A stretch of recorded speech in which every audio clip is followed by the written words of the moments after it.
natin. Wow!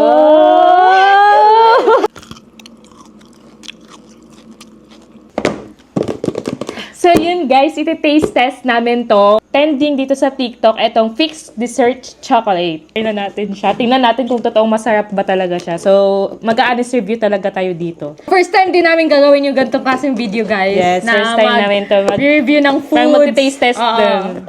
ASMR tayo. Ang binili namin is dalawa lang muna. Can't get enough of it. And etong Mind Your Own Biscuit. Na natin kung mapapawaw tayo dito sa lasa na to. Natin. Wow! Natry na din namin yung nakikita namin sa TikTok. Cheers. Cheers!